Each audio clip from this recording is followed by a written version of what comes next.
Le Nouvel Esprit Public, Philippe Meyer. Bonjour.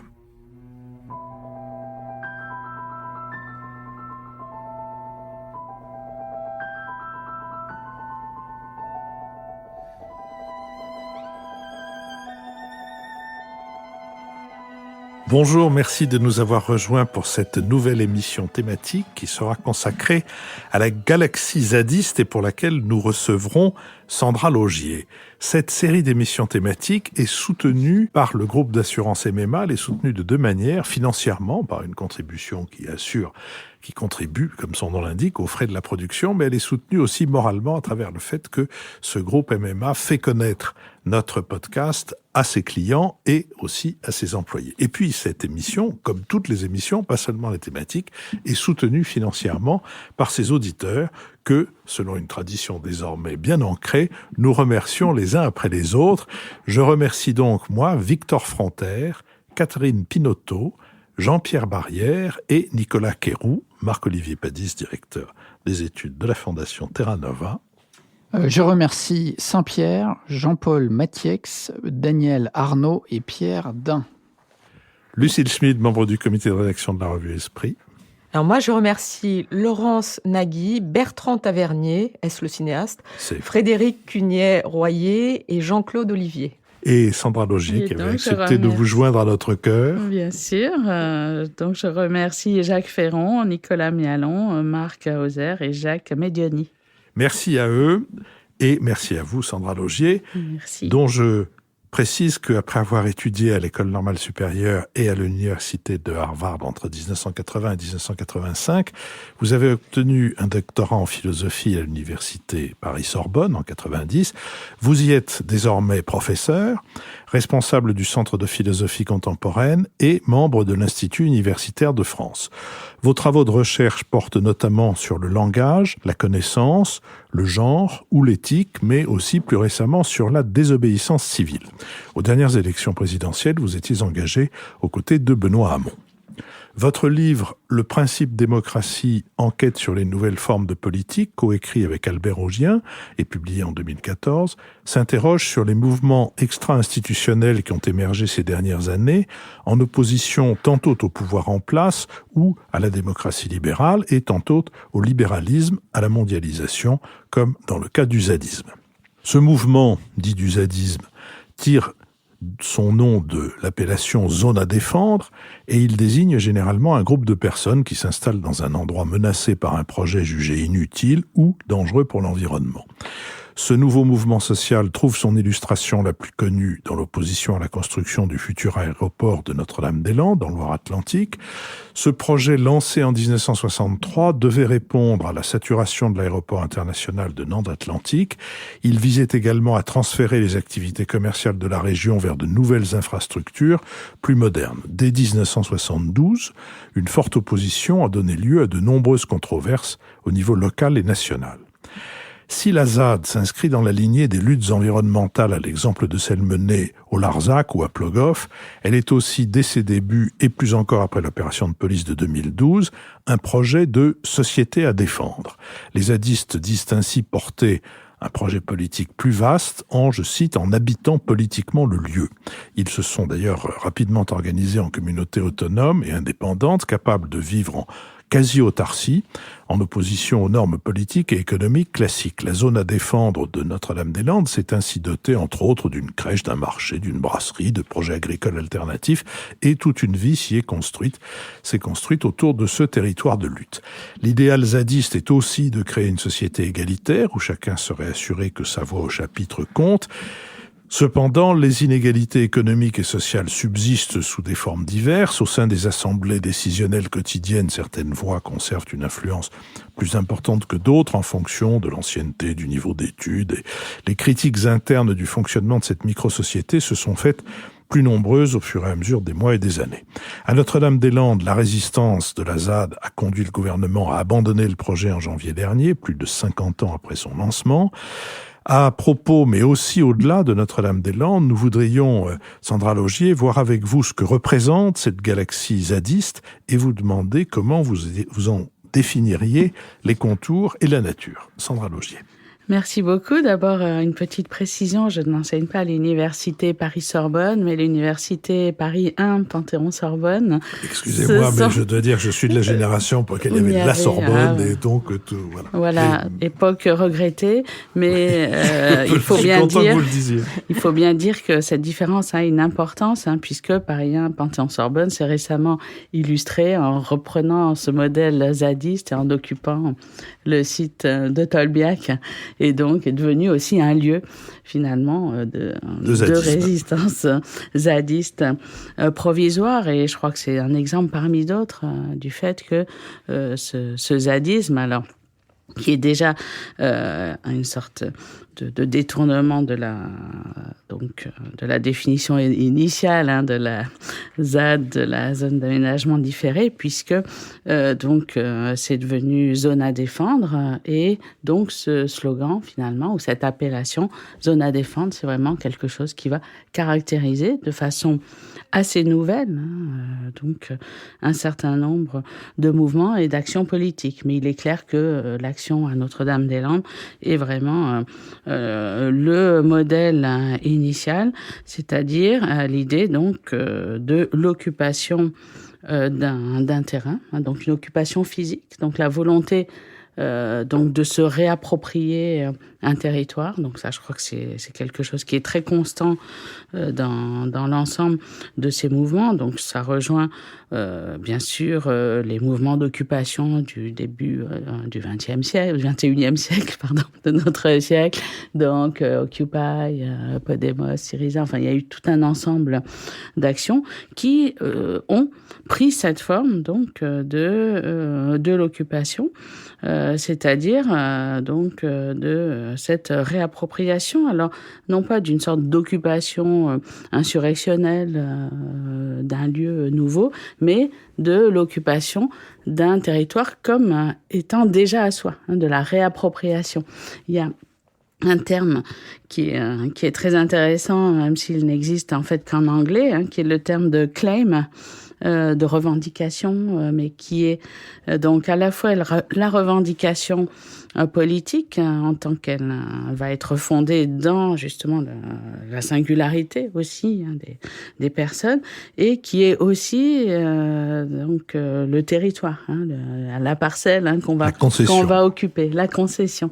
Donc c'est un terme qui est assez intéressant, puisque ça m'a permis à moi de réenraciner aussi ces discours et ces activités d'occupation dans la tradition aussi de la désobéissance civile, puisque qu'est-ce qu'a fait aussi Henry David Thoreau, qui est quand même le grand maître à la fois des zadistes et des désobéissants, c'est s'installer, finalement faire sa petite occupation au bord de l'étang de Walden pour écrire le texte sur la désobéissance civile, avec l'idée donc de se réapproprier un morceau de terre aussi. Donc cette dimension aussi environnementale de la revendication, elle est là dès l'origine. C'est cela que je trouve vraiment intéressant. C'est l'idée, comme vous le disiez très bien, que les citoyens, les citoyennes ont droit en fait à un terrain et une place. Ils ont aussi leur mot à dire donc sur les décisions qui les concernent. Donc ça aussi c'est un principe politique extrêmement fort. Pardon, je vous arrête là-dessus, mais sur le rapport entre le territoire et la revendication. Oui. Il me semble que, d'abord, vous avez très bien fait, merci de corriger mon oubli, qui était de parler de la... Non, mais c'est vrai. C'est l'occasion de parler la des subversion la subversion de zone... ZAD est une subversion d'une appellation officielle, zone d'aménagement différé.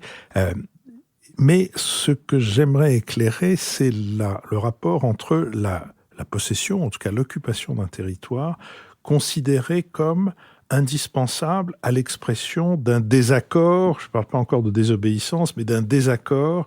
Et est-ce que c'est une sorte de chose commune à tous ces mouvements, y compris à l'occupation des universités dont vous parliez tout à l'heure, que de considérer que si on n'a pas un chez-soi, si je puis dire, on ne peut pas s'opposer efficacement aux projets qui nous heurtent. Alors, je crois que la dimension d'installation et d'occupation est tout de même essentielle à cette possibilité d'exprimer une opposition. Donc, ce n'est pas forcément déjà de la désobéissance, mais on exprime un désaccord avec une politique.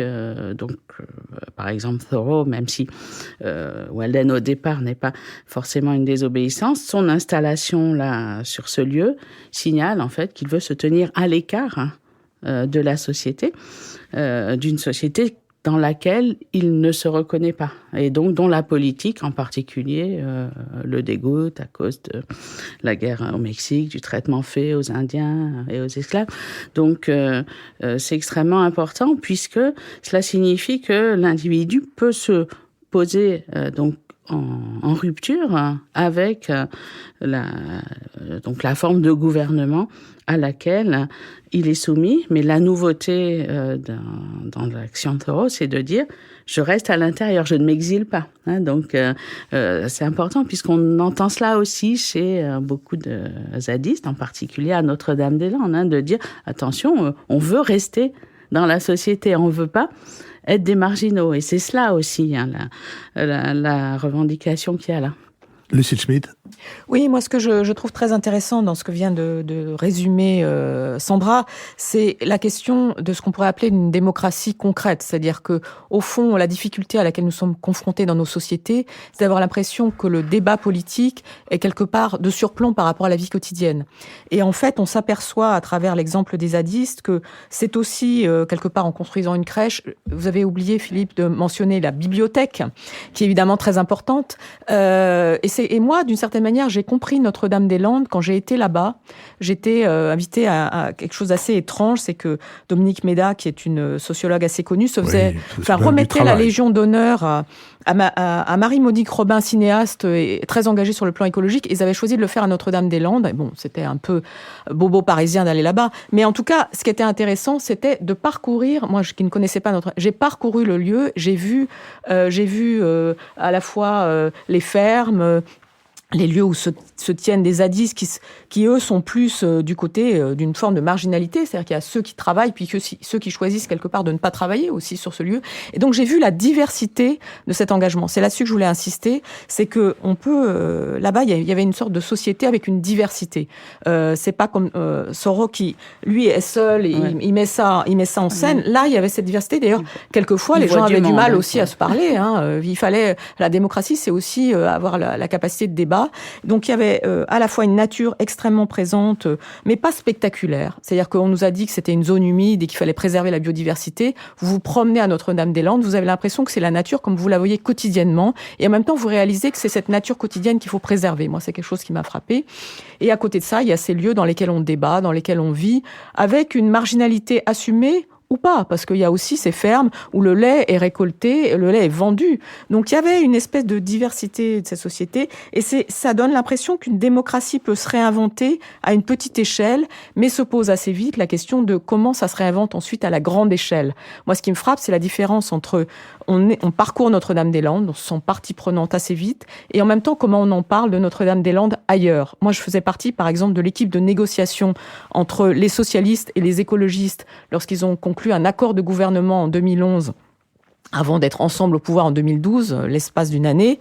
À un moment, il y a eu, au cœur de la nuit, dans la discussion, alors on met deux choses entre braquet, comme on dit en anglais, c'est-à-dire il y a deux choses dont on va suspendre, sur lesquelles on ne discute pas. C'était le nucléaire, avec la construction d'une centrale nucléaire à Flamanville en Normandie, et Notre-Dame-des-Landes. Et moi, qui débarquais un peu sur Notre-Dame-des-Landes, je me suis dit, oh là, c'est un sujet très important, mais justement, pourquoi n'en discute-t-on pas? Si on avait été dans la ZAD et non pas au Sénat, dans une salle de réunion, est-ce qu'on ne serait pas mis à discuter? Est-ce que ça n'aurait pas mieux valu? Parce qu'ensuite, après avoir mis ça sans discussion dans un accord qu'on a conclu, en 2012, 2012, dans un gouvernement commun auquel les écologistes participaient, il y a eu assez immédiatement une tentative d'évacuation de Notre-Dame-des-Landes. Donc, est-ce que c'était pas s'asseoir sur l'accord démocratique ? Je trouve que Notre-Dame-des-Landes est quelque chose qui résume aussi toute la difficulté à construire une culture démocratique commune. On était dans un déni de ce qui avait été fait l'année d'avant. Alors, ce que vous apportez là est intéressant, mais est-ce qu'il ne faut pas le compléter par le fait que la construction de cet aéroport a été approuvée par un référendum démocratique, qui a été d'ailleurs discuté parce que est-ce qu'un référendum peut avoir une base territoriale restreinte ou est-ce qu'il faut que toute la France s'exprime ? Mais enfin, il y a eu une quantité de décisions de justice qui étaient favorables à l'extension, enfin à la création de cet aéroport Notre-Dame-des-Landes, et il y a eu ce référendum. Et à ce moment-là, alors, vu de l'extérieur, on a l'impression que le gouvernement actuel a reculé à Notre-Dame-des-Landes parce qu'il n'avait pas les moyens policiers. Il y a trop de choses à faire sur des sujets extrêmement importants, et notamment sur le terrorisme, que donc, voilà, on n'allait pas mobiliser des gendarmes, des gardes mobiles, des CRS pendant des semaines et des semaines pour assurer l'exécution de ce projet d'aéroport. Mais à l'intérieur du mouvement zadiste et à l'intérieur de la galaxie des sympathisants du mouvement zadiste, comment est défendu le refus de prendre en compte le référendum tenu auprès des populations locales? Moi, je vais dire juste une chose par rapport à cette question du droit et du référendum, c'est que les procédures qui ont été purgées, effectivement, et la justice a donné raison aux partisans de l'aéroport, sauf il restait une procédure avant que le gouvernement n'abandonne les choses. C'était une procédure qui portait sur la possibilité d'un projet alternatif, c'est-à-dire que ça avait été déposé par les opposants. Cette procédure était encore en train d'être jugée, et le fait que le gouvernement ait chargé 3 experts de rédiger un rapport d'évaluation du projet, donc qui a servi de base ensuite à la décision gouvernementale, montrait qu'un projet alternatif était possible, puisque vous vous rappelez que dans ce rapport, en fait, les 3 experts comparent la solution d'agrandir et de maintenir l'aéroport qui est aujourd'hui à Nantes-Ville, mais Nantes Métropole, ou de construire l'aéroport alternatif. Ils ne se prononcent pas sur le oui ou non, mais ils montrent qu'il y a 2 possibilités. Donc il y avait encore une procédure qui pouvait être purgée et qui aurait pu déboucher sur quelque chose de défavorable à l'aéroport. Après, la question qui se pose, c'est effectivement de voir en quoi consiste la démocratie. Là-dessus, Sandra et Marc-Olivier pourront évidemment dire des choses très, très fortes, mais la démocratie ne se résout pas à un référendum. Elle est au fond quelque chose de beaucoup plus complexe, de beaucoup plus vital. Et la difficulté du référendum, ça a été dit par d'éminents professeurs de droit, c'est qu'elle oblige à répondre oui ou non, noir ou blanc, par rapport à des situations extraordinairement complexes. Alors, Marc-Olivier Padis, puis Sandra Logier. Alors, Sandra Logier d'abord. Oui, sur cette question du référendum, elle est effectivement très, très intéressante. Vous avez vous-même évoqué le périmètre, c'est-à-dire que la question, c'est vraiment de savoir à qui poser la question et qui est véritablement impliqué et concerné, en fait, par une question. Alors, on peut dire que c'est toute la France, mais on peut dire aussi que les personnes qui sont sur place sont compétentes pour répondre. Et de ce point de vue, la définition de la démocratie, en particulier, alors là, c'est plus thorough, mais c'est Dewey, donc le penseur américain de la démocratie, c'est vraiment aussi d'en faire une sorte d'enquête auprès des personnes qui sont directement touchées par des questions. Et ça, c'est vraiment une définition de la démocratie qui a émergé de façon massive ces dernières années. Et je crois que ça conduit, malgré tout, pour répondre aussi à votre question sur ce point, c'est vrai que la démocratie, Lucille le suggérait, c'est pas seulement donc un modèle institutionnel, majoritaire ou des votes, mais c'est aussi une forme de vie qui permet à chacun, y compris en fait aux positions minoritaires, donc de s'exprimer.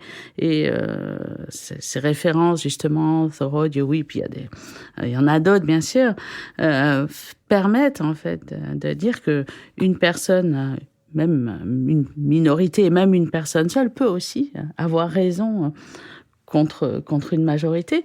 C'est ce que montre aussi l'histoire, puisque beaucoup de rebelles, désobéissants d'un moment sont devenus ensuite, pas forcément majoritaires, mais ont obtenu gain de cause. Donc il y a vraiment cette définition de la démocratie qui s'est déplacée et qui s'est aussi illustrée, transformée à travers toutes sortes d'actions qui revendiquent la démocratie. Et c'est pour cela que Notre-Dame-des-Landes, c'est un magnifique exemple d'extension, en fait, de mouvements d'occupation politique, comme il y en a eu beaucoup, et qui voulaient, qui veulent toujours d'ailleurs, représenter la démocratie aussi dans leur fonctionnement. Donc la démocratie comme forme de vie contre la démocratie comme un principe politique institutionnel. Donc on a des modèles concurrents.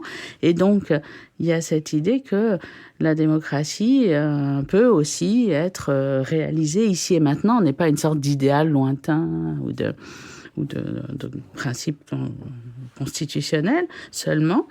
Et donc, il faut aussi pouvoir vraiment mettre en œuvre cette démocratie. Et c'est ça, en fait, que cherchent tous ces mouvements. Marc-Olivier Padis.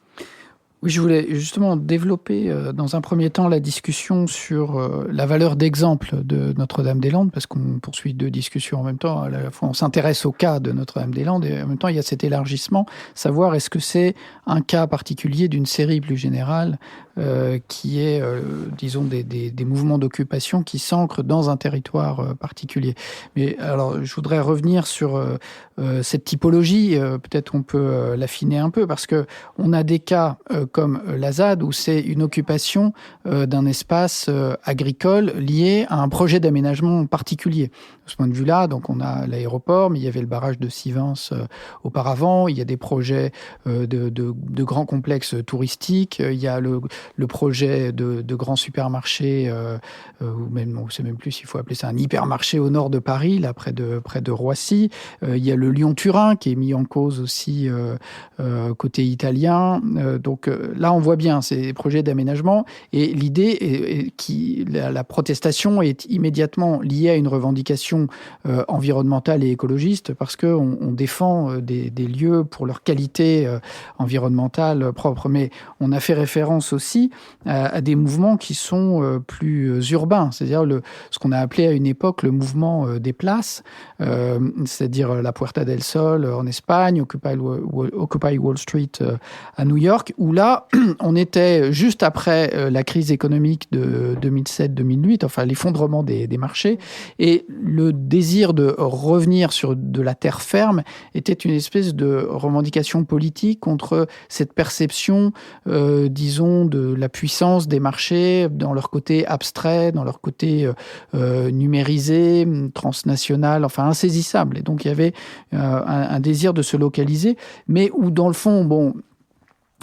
pour Wall Street, il y avait un côté symbolique, mais après les occupations de place en Espagne, ou même dans le fond la nuit debout, aurait pu se passer n'importe où ailleurs. Ça n'avait pas nécessairement de lien intime avec le territoire, alors que les projets d'occupation, on peut aussi repenser au Larzac, qui est quand même un peu une expérience précédente de tout ça, qui était liée au refus de l'extension d'un camp militaire. Alors donc, comment est-ce que vous voyez cette typologie? Et il y a aussi dans cette typologie, disons, une question, parce que vous dites, bon, la démocratie comme forme de vie, on peut dire effectivement comme capacité d'auto-organisation, mais ce qui est quand même très caractéristique dans le cas de Notre-Dame-des-Landes, il faudra y revenir après, c'est que c'est d'abord une occupation en résistance contre un projet, donc avec des formes de mobilisation parfois violentes, des confrontations aux forces de l'ordre, des rapports de force, mais l'auto-organisation, elle doit aller au-delà. Ce qui est le problème posé maintenant pour Notre-Dame-des-Landes, c'est qu'est-ce qu'on fait après. Donc, mais d'abord rester sur ce moment de la résistance, qui est quand même, disons, un catalyseur de la mobilisation politique très fort. Un petit mot, si vous voulez bien, sur le Larzac, parce que le Larzac est la référence d'énormément de ces mouvements, et je ne suis pas sûr que ce soit le vrai Larzac. Je crains que ce ne soit une sorte de Larzac réduit à un état de symbole. Il faut pas oublier que le Larzac, c'est l'administration du ministère de la Défense qui décide l'extension d'un camp sur une zone où elle a décidé qu'il n'y avait personne. Manque de chance, il y a quelqu'un. C'est-à-dire que les informations que le ministère de la Défense a sont des informations qui datent. Il se trouve qu'il y avait non seulement les agriculteurs locaux, mais il y avait aussi beaucoup d'agriculteurs, notamment venus après la guerre d'Algérie, venus s'installer là, et que il s'agissait de déposséder des gens qui étaient là, et non pas de prendre un espace vide ou quasi vide pour y étendre des activités militaires. À partir de quoi cette résistance extrêmement longue et qui a pris des formes extrêmement variées s'est installée. Mais par exemple, Sievens, c'est autre chose. C'est l'idée là de ce que je disais tout à l'heure en présentant un certain nombre d'activités zadistes, c'est-à-dire qu'on est contre un projet qu'on juge que dangereux pour l'environnement. La même chose pour le grand complexe touristique, la même chose pour ce grand supermarché, cet hypermarché dont vous avez parlé tout à l'heure, sans compter ce qui pourrait se passer, dont on ne sait pas si ça se passe ou si ça se passe pas, autour de la ferme des 100 000 cochons, ou des millions de cochons, ou de Dieu sait quoi d'autre, où là, on voit bien le côté à la fois défense de l'environnement et en même temps protestation politique contre le fait que ceux qui ont assez de capital pour créer ce complexe touristique, cet hypermarché, etc., ceux-là ont immédiatement tous les droits, et notamment tous les droits sur la terre, sur l'air, sur l'eau, et bref, sur l'environnement. Voilà, je voulais apporter, je ne sais pas si c'est une précision, mais enfin, faire la mouche du coche sur ce sujet. Sandra Loger. C'est très important, cette référence au Larzac, et c'est vrai que ça permet... J'oublie le nom du réalisateur que je devrais me pendre, mais il s'appelle Tous au Larzac, qui est une splendide... C'est magnifique, et du coup, ça reste malgré tout une référence et une forme de victoire qui avait été obtenue à un moment. Donc je crois que, de fait, tous ces mouvements sont très différents. Hein. Je crois qu'on les a analysés, Albert Augien et moi, dans le principe démocratie, il n'y avait pas du tout l'idée qu'il y avait un modèle unique, bien entendu. Alors, il y a des ressemblances de famille, hein. Il n'y a pas un mode, c'est wittgensteinien, hein, comme toujours. Donc, il y avait quand même un slogan qui revenait constamment dans tous ces mouvements, quels qu'ils soient, qui est celui de démocratie. Donc ça, c'est vraiment une sorte d'étendard. Alors peut-être parce que, justement, d'autres références plus politiques ont disparu, mais c'est vraiment, d'une part, donc cette revendication de démocratie, et là, on l'avait dans le monde entier, à Hong Kong, à Montréal, donc en Afrique. Enfin, ça a été vraiment une forme de slogan partagé, avec cette impression, en effet, d'être exclu, de ne plus avoir de prise sur des processus de développement du capitalisme. Alors de là à dire qu'il faudrait vraiment distinguer entre des actions territorialisées qui vont vraiment défendre une cause locale en quelque sorte, et puis des mouvements de protestation contre le capitalisme, je crois que ça serait peut-être caricatural dans la mesure où les mouvements qui s'organisent sur des causes locales sont vraiment aussi des mouvements qui attaquent des formes de globalisation. Et par ailleurs, il me semble que si on prend les mouvements d'occupation des places, c'était malgré tout des occupations de lieux, évidemment bétonnés, mais quand même c'est la terre aussi, qui est réapproprié à chaque fois. Et c'est cela qui est quand même extrêmement important. Et les revendications de Occupy et de Nuit debout, puisque vous en parliez, c'était aussi vraiment, on n'a pas de planète B, etc. Donc ça avait cette forte dimension environnementale. Et je crois que si on pense à Nuit debout en particulier, je pense que c'est aussi ce lieu qu'est la place de la République, donc occupé par la jeunesse qui se sentait menacée exactement comme on peut se sentir menacé par un projet par un projet industriel, en fait, qui se sentait menacé par la loi travail, comme maintenant, elle se sent vraiment physiquement menacée par la loi Auray. Donc occuper la République, ça avait réellement un sens, surtout quelques mois après, le Bataclan, etc., où on avait quand même placé la jeunesse en priorité. Et peu de temps après, on se retrouve vraiment à les maltraiter. Donc, ce qui est intéressant par rapport à ce que vous dites aussi concernant Nuit debout, c'est que c'est un mouvement qui, du coup, ne pouvait pas s'installer puisqu'il devait déménager tous les matins.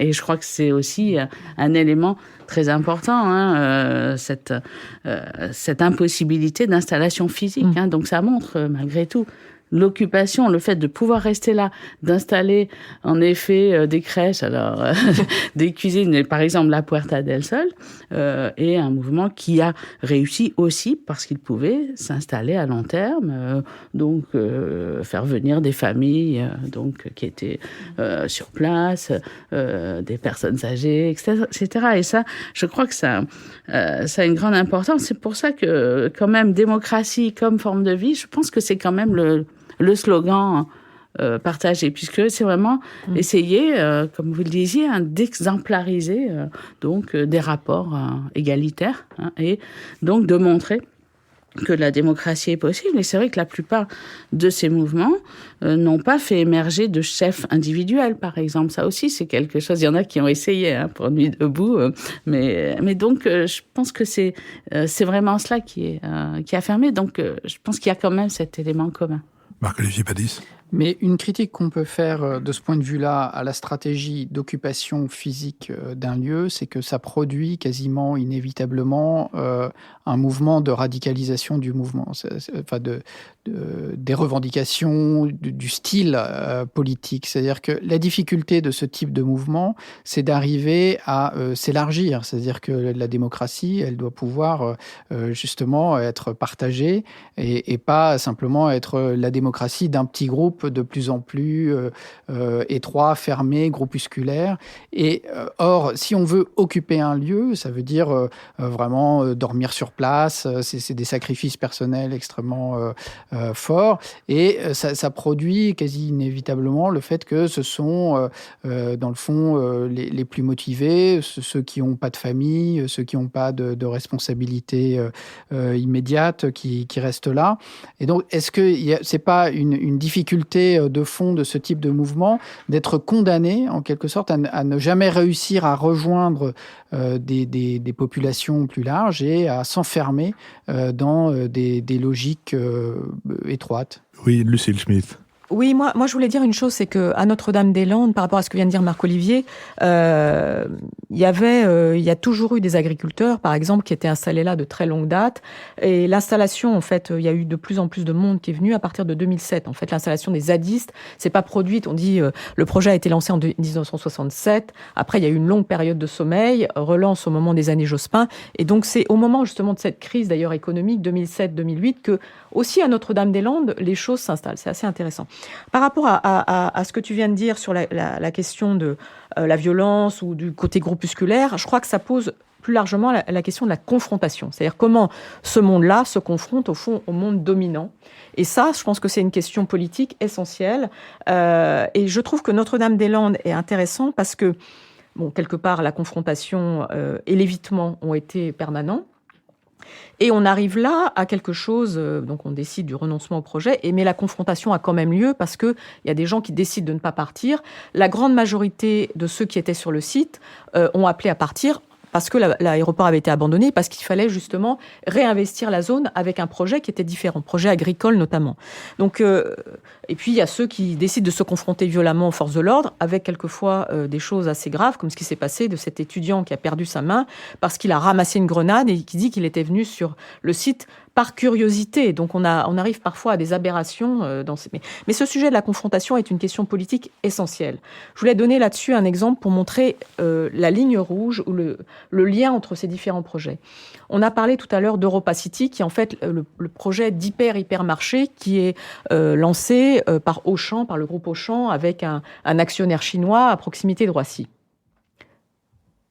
Et donc à proximité de Roissy. Et ce qui est intéressant, c'est que là, ceux qui portent l'opposition à ce projet d'Europa City se sont dit, tiens, à Notre-Dame-des-Landes, on n'a pas développé suffisamment structurellement un projet alternatif. Et eux, ils se sont rassemblés pour développer un projet alternatif. Ils ont tiré la leçon de l'expérience Notre-Dame-des-Landes, où il y a des dizaines de projets alternatifs, mais qui n'avaient pas été présentés visiblement. Et donc, la confrontation, elle s'est réduite quelque part à une question de violence-non-violence, et avec une espèce d'impossibilité à communiquer pour certains zadistes par rapport à l'opinion publique qui les voyait, comme on vient de le dire, comme des extrémistes et au contraire des antidémocrates. Donc c'est une question qui est posée et sur ce projet qui est donc un projet nouveau, les alternatives qui ont développé un projet qui s'appelle Karma ont développé un projet d'aménagement du territoire et c'est là-dessus que je voulais dire que au fond il faut croiser l'ambition démocratique à la question territoriale pour à chaque fois l'ancrer dans des vrais projets alternatifs. Et ils sont confrontés à une question, c'est est-ce qu'on réadopte les procédures habituelles, c'est-à-dire qu'en aménagement du territoire, on a des procédures comme quand on crée un aéroport, lorsqu'on veut faire un projet alternatif, ou est-ce qu'on continue à faire au fond le projet alternatif en étant sur place ? Donc on est face à une question qui est à la fois philosophique et concrète, qui est est-ce qu'on reprend la manière de faire, la règle habituelle pour défendre notre projet alternatif, ou est-ce qu'on fait complètement autrement ? Et dans ce cas-là, comment est-ce qu'on se fait entendre de l'ensemble de la société pour pouvoir faire en sorte d'arriver peut-être à un projet majoritaire ? Oui, j'ajouterais, Sandra Laugier, ça va vous faire quelques questions auxquelles il faudra répondre, mais j'ajouterais qu'il y a aussi dans le fonctionnement de ces micro-sociétés un problème de détermination des règles. Et des règles de la civilité, je dirais par exemple. Vous avez parlé tout à l'heure de Nuit debout, j'y suis, comme beaucoup de gens, allé un certain nombre de fois. J'ai quand même été frappé du fait que ça ressemblait davantage aux réseaux sociaux qu'à l'idée qu'on se fait de la démocratie athénienne. Et que la précipitation des uns et des autres à diaboliser, condamner, exorciser, etc., ceux qui exprimaient un avis différent du leur. Et je ne parle pas de l'épisode assez connu d'Alain Finkielkraut se faisant cracher dessus, ce qui est pas particulièrement distingué, il faut bien le dire. Mais enfin, ça n'était qu'un des, en tout cas parmi les choses auxquelles j'ai assisté. C'est d'ailleurs une question qui, pour les gens qui ont connu mai 68 et ses conséquences, ou ses avatars, est une question qui s'est aussi posée. Le nombre de petits groupes qui, sous une étiquette ou sous une autre, depuis les hippies jusqu'aux groupes alternatifs et d'ultra-gauche, se sont trouvés, évoluer en sectes à l'intérieur desquelles les phénomènes de conquête du pouvoir, et bien pire, pour si le mouvement MeToo avait existé à l'époque, je pense que ces corbeilles auraient débordé. Donc voilà, il y a quelque chose que, enfin, si on doit, me semble-t-il, surtout dans une société, une contre-société qui a des projets de cette nature, avoir des règles, certes acceptées et élaborées en commun, mais on doit pouvoir les énoncer. Je les ai pas trouvées, par exemple, dans Nuit debout. Se poserait ensuite, mais là, je voudrais pas charger trop votre barque, mais se poserait aussi ensuite la question de la postérité, parce que la postérité de Nuit debout, je ne sais pas où elle est. Quant à la postérité de Podemos, politiquement, elle n'est pas grand-chose, et on voit déjà arriver des phénomènes, quand même peu de temps après, des phénomènes autour du leader de Podemos, dont on s'aperçoit tout d'un coup que voilà, il est devenu un riche bourgeois, exactement, enfin qu'il a fait exactement ce qu'il condamnait, c'est-à-dire, alors on a le droit de vouloir devenir un riche bourgeois, mais pas en se faisant passer. C'est ce qui, moi, personnellement, me dérange le plus, c'est que la nouvelle bourgeoisie contemporaine cherche à se faire passer pour ce qu'elle n'est pas. C'est-à-dire que le bourgeois des romans traditionnels, il avait un gros ventre, il avait un gilet, il avait une grosse voiture, il était content d'être bourgeois, il étalait sa bourgeoisie partout, y compris d'ailleurs de la manière la plus ridicule, ce qui donnait au littérateur de quoi se payer sa fiole. Mais le bourgeois contemporain, il se déguise, il va faire trouer les jeans de marque qu'il a achetés à grands points, il met de la boue sur son 4x4 et il essaye de se faire passer pour ce qu'il n'est pas. Et voilà, alors peut-être ce leader de Podemos est-il une caricature isolée, mais enfin, il pose la question de la postérité de ces mouvements. Sarah Laugier, cette fois-ci, c'est à vous.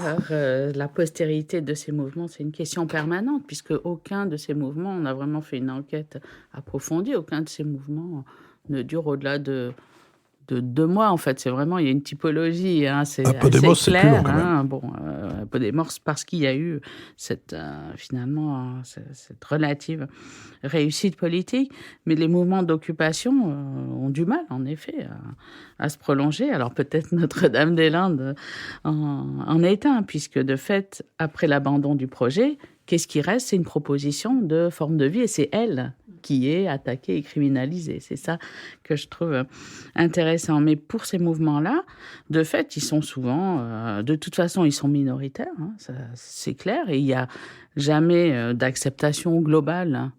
Il y a souvent une forme d'approbation. Par exemple, Occupy avait été approuvé par Obama, il y avait une forme d'approbation morale, mais qui a disparu assez vite. Et pour Nuit debout, par exemple, il y avait des formes de déconsidération assez permanente, hein, que ce soit dans la presse ou dans les conversations quotidiennes, avec cette idée qu'en effet, c'était un mouvement mal organisé, alors souvent aussi qualifié de petits bobos parisiens, etc. Donc, puisque c'est vrai, c'est souvent, même si vous avez tout à fait raison sur certains notables, c'est vrai que la critique selon laquelle ces gens qui se disent très à gauche sont en réalité bourgeoises, c'est vraiment des formes de déconsidération classiques aussi de mouvements, en fait, de mobilisation de ce type-là.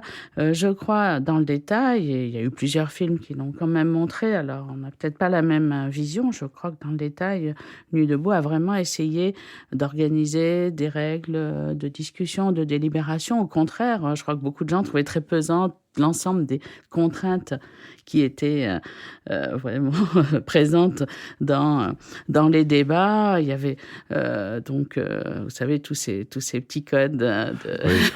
Voilà. Il y avait, contrairement à la démocratie athénienne, il y avait beaucoup de femmes, de jeunes, etc. Donc, je crois que malgré tout, il y avait une aspiration à la démocratie en tant qu'élargissement aussi de la surface, finalement, de ceux et celles qui s'expriment.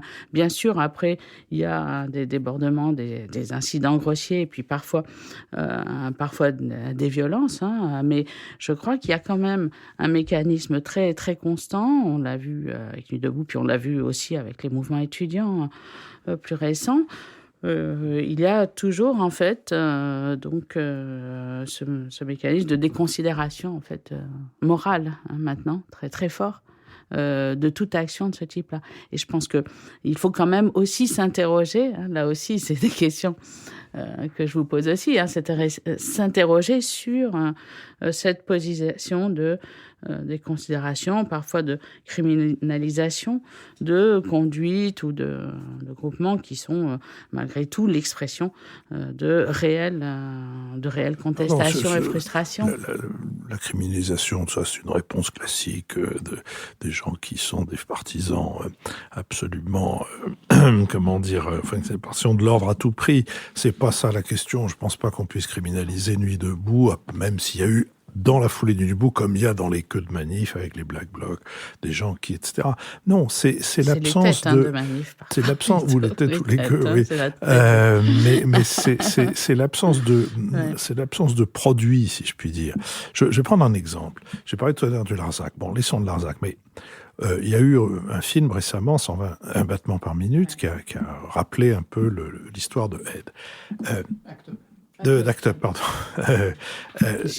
Qu'est-ce que... Oui, c'est amusant d'ailleurs. Qu'est-ce que Act Up a obtenu? Elle a obtenu quelque chose de considérable. C'est la possibilité pour le malade d'être autre chose qu'un objet pour les soins et un objet pour les médecins. D'être au courant de ce qui lui arrive, de pouvoir exprimer quelque chose à propos de la thérapeutique qui lui est appliquée.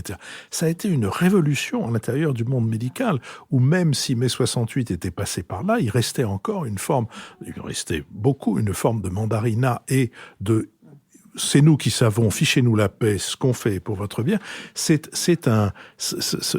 changement de nature des rapports entre le malade, et pas seulement les malades du sida, entre le malade et son médecin est une conquête durable que l'on doit précisément aux gens d'Act Up. Et au fond, est-ce que pour s'ancrer un peu plus avant et faire un pas de plus dans son effet sur la société, les mouvements de la galaxie zadiste n'ont pas raté cette possibilité d'avoir un objectif et non pas, comme c'était le cas, m'a-t-il semblé à Nuit debout. Mais je peux tout à fait entendre votre objection quand vous dites qu'il y a eu peut-être autant de Nuit debout qu'il y a eu de nuit, d'abord, et puis qu'il y a eu d'endroits dans lesquels on se situait sur la place de la République, parce que tous les débats n'étaient pas les mêmes, etc. Peut-être qu'en plus, moi, je suis pas toujours bien tombé. Sarah Laugier. Oui, je crois qu'on est vraiment au cœur de la question avec ce que vous mentionnez là et les résultats obtenus par Act Up, mais il faut aussi se rappeler, d'ailleurs c'est ce que le film rappelle aussi, à quel point ces mouvements-là étaient déconsidérés à l'époque, était traité de tous les noms aussi. Et il y avait d'ailleurs des moyens d'action très radicaux, très spectaculaires, très désapprouvés. Voilà, et donc c'est aussi peut-être, pas la preuve, mais disons un indice que parfois des mouvements qui peuvent paraître justement violents ou vraiment à côté de la plaque peuvent avoir une vraie signification, et cette signification, c'est vraiment celle de la compétence en fait du citoyen ordinaire, et là, en l'occurrence du malade, parce qu'il vit quelque chose. Et je crois que si 120 battements par minute, qui est un film qui est sorti maintenant, depuis un an, et donc qui a une telle actualité, a eu un tel succès, c'est pas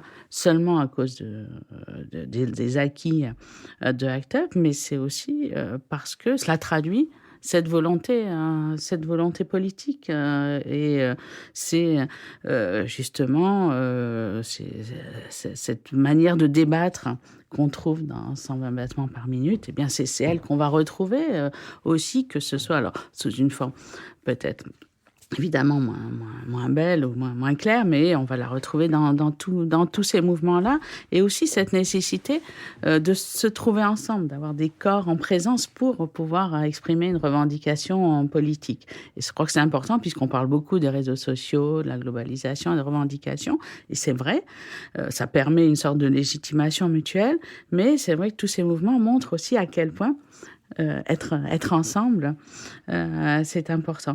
Et donc, si on voit justement le sens qu'a eu quand même aujourd'hui pour la jeunesse 120 battements par minute, si, pour citer une autre œuvre très populaire, récemment, il y a eu cette série télévisée sur Netflix qui s'appelle La Casa de Papel, qui était vraiment une forme de prolongement de l'occupation il faut dire un mot quand même, parce que tous les auditeurs de Nouvel Esprit Public ne sont pas des abonnés à Netflix. Comment est-ce qu'on peut définir La Casa de Papel? C'est un hold-up sans haine, sans violence, et non pas sans armes, mais avec des armes. Oui, un peu de violence aussi, malheureusement. Mais à l'origine, elle n'est pas souhaitée par les hold-uppers. Mais allez-y, je crois que vous avez un résumé presque tout près de La Casa de Papel. C'est un remarquable feuilleton, en tout cas. Je ne l'ai pas, mais c'est un très beau feuilleton, et par ailleurs, il a quand même beaucoup circulé, parce que je ne me permettrai pas de parler d'une œuvre ultra confidentielle. Et comme vous avez vu, les jeunes dans les mouvements étudiants reprenaient la chanson, les masques. C'est vraiment devenu une forme de référence, un peu comme 120 battements. Et c'est vraiment donc aussi une forme d'occupation, mais vraiment un peu criminelle, enfin un peu délictueuse, disons, puisque c'est une bande de braqueurs qui envahit en fait le palais de la Monnaie, pour fabriquer de la monnaie. Et ajoutons, tant pis pour ceux qui n'ont pas encore vu le film, mais ajoutons qu'il gagne. Alors justement, il gagne, et on voit bien là qu'il y a une forme d'action concrète, même si elle n'est pas forcément très très approuvée de tous moralement, mais là il y a quand même c'est ça qui a marqué, il me semble, c'est à la fois la forme d'attachement qu'on peut avoir à des actions donc illégales, et puis ce modèle aussi de réappropriation, d'occupation comme réappropriation.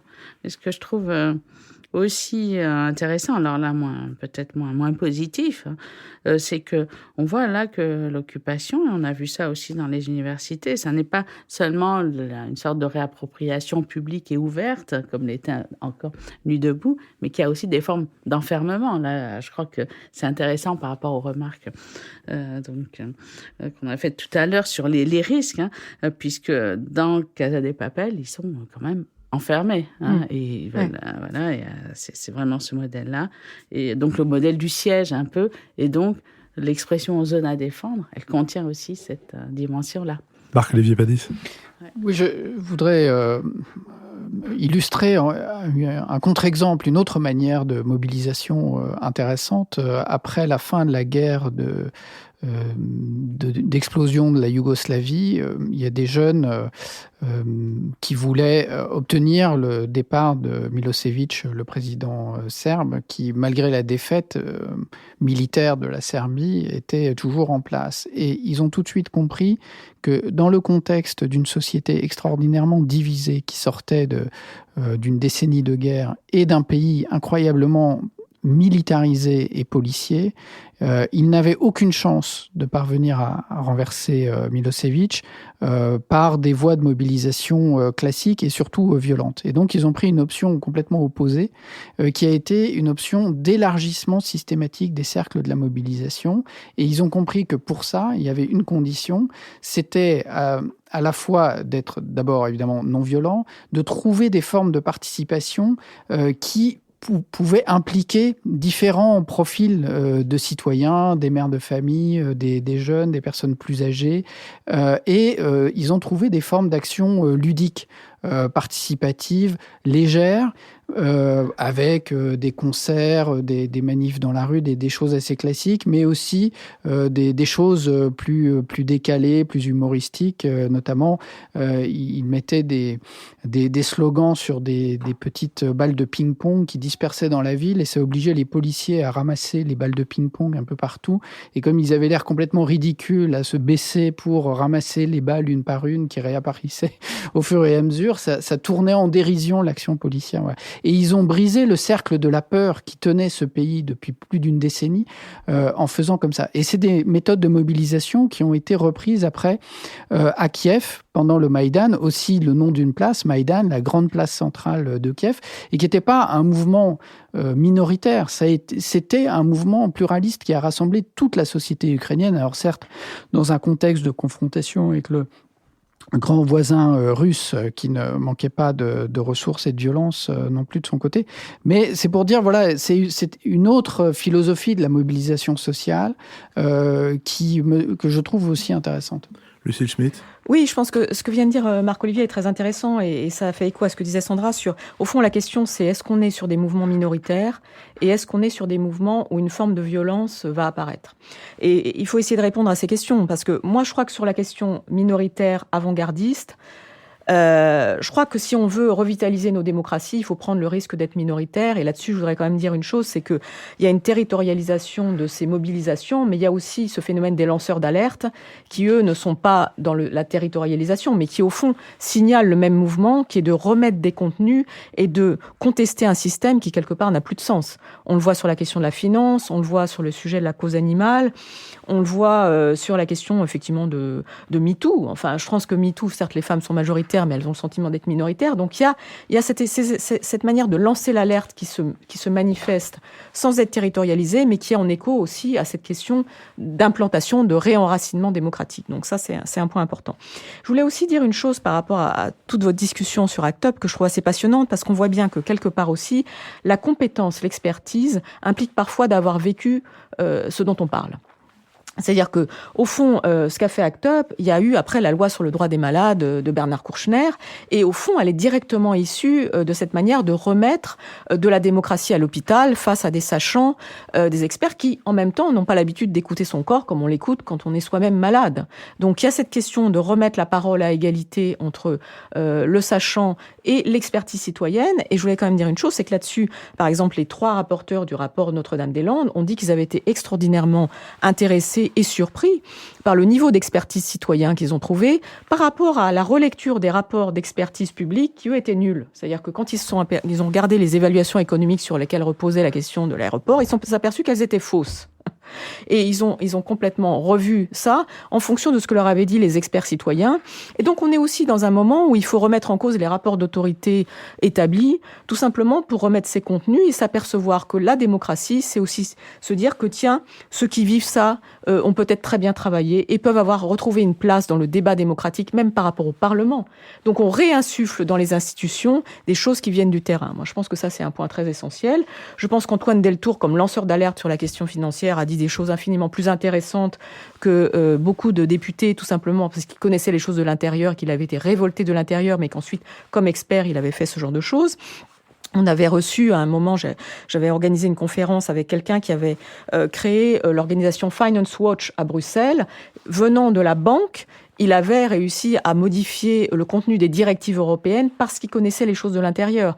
Donc, il faut aussi voir comment ces mobilisations créent quelque chose aussi sur la remise de contenu au centre par rapport aux procédures. On réarticule le fait que la loi ait du sens, qu'elle ne soit plus seulement là pour porter tel ou tel gouvernement, pour transformer réellement la vie. Et aussi, on dit qu'il n'y a pas de sujet qui échappe désormais à l'expertise citoyenne. Tous les sujets sont pour nous. Tous les sujets sont des sujets sur lesquels on peut discuter et trouver du sens. Le débat national sur la transition énergétique qui avait été lancé du temps du gouvernement de Jean-Marc Ayrault et de Manuel Valls est un débat qui a complètement loupé les choses parce qu'il y a eu une seule journée de débat citoyen et qu'on a multiplié les conférences, les conf calls, comme on dit, avec des experts qui n'étaient pas enracinés sur le terrain. Johanna Roland, nouvelle maire de Nantes, qui dirige Nantes Métropole, a fait exactement l'inverse en créant un merveilleux débat sur la question de la transition énergétique dans son territoire. Elle a réenseigné les choses dans son territoire et en mettant les citoyens en amont et en aval de la procédure. Je trouve ça extrêmement intéressant. Il y a quelque chose qui se passe autour de ça. Alors Sandra Laugier, nous arrivons malheureusement à la fin de notre émission, mais sur cette expertise citoyenne, sur la manière dont elle est diffusée ou pas, dont elle est relayée ou pas, dont elle est entendue ou pas, quel est votre sentiment ? Je crois que cette expertise citoyenne est vraiment maintenant la base du renouveau démocratique et des revendications présentes. Je crois que c'est vraiment aussi le refus d'une expertise abstraite qui va imposer, donc c'est une sorte de compétence gagnée d'avance. Donc je crois qu'elle revendique aussi peut-être une forme de démocratisation de la démocratie elle-même, parce que bien sûr, il y a toutes sortes de modes de mobilisation et les exemples de Marc-Olivier, ils sont magnifiques, bien entendu, mais c'est vrai qu'ils sont dans des circonstances où, de fait, les personnes qui se mobilisent élargissent. D'abord, au départ, ils ne sont pas dans des situations, dans des régimes démocratiques, donc c'est pas la même stratégie, et ils ont aussi, en effet, une forme de... ils ont la morale de leur côté et ils arrivent petit à petit à convaincre. Là, on est vraiment face à des mouvements et des actions qui sont donc à l'intérieur d'une démocratie dont ils considèrent qu'elle ne donne pas suffisamment la place à chaque citoyen dans sa volonté donc d'expression et dans sa compétence concernant les affaires qu'il concerne en fait. Et c'est cela donc peut-être le moteur de tous ces mouvements. Et il ne faut pas l'oublier, puisque on a tellement de tendance justement à penser que ce sont des minorités un peu fanatisées et du coup je crois qu'on oublie que dans tous ces mouvements il y a en effet l'expression de cette compétence, et c'est pour cela que tout ce qui est développement d'actions participatives, des sciences participatives telles qu'elles se développent dans toutes sortes de lieux en ce moment, je pense que dans des endroits plus inattendus aussi que les places, il y a en fait cette demande démocratique. Notre conversation me faisait revenir en arrière et penser à une époque après 1968 où dans le quotidien du soir, j'ai nommé Le Monde, on trouvait des échos de toutes ces activités nouvelles qui manquent considérablement, me semble-t-il, dans la presse. La seule chose, c'était, on s'en souvient peut-être, que dans Le Monde, ces échos étaient classés sous la rubrique agitation. Et ça a duré pendant de nombreuses années jusqu'à ce que quelqu'un fasse remarquer que c'était peut-être une appellation un peu policière. En tout cas, sans doute en souhaitant, mais c'est le cas à travers un certain nombre de médias électroniques, mais en souhaitant qu'il y ait davantage d'informations sur ces initiatives. Il nous reste, Sandra Laugier, à vous remercier. À moi, il me reste à rappeler que cette émission a été préparée avec Valentin Petit et Alicia Daucher, que c'est Nicolas Tourneau qui assure l'animation de notre site, Maxime Olivier et Thibaut Delarge pour l'arrière-boutique en assure l'enregistrement de nos émissions qui sont produites par Nouvelles Écoutes et Julien Neuville. Ces émissions sont, comme je le disais au début de notre enregistrement, soutenues moralement et financièrement par le groupe d'assurance MMA. C'était d'ailleurs la dernière de nos 9 émissions thématiques et la semaine prochaine, nous reprendrons le cours des émissions au cours desquelles nous nous efforçons d'éclairer l'actualité, ou plus exactement certains éléments de l'actualité de la semaine écoulée. J'espère donc vous retrouver la semaine prochaine pour la reprise de la vie ordinaire du Nouvel Esprit Public.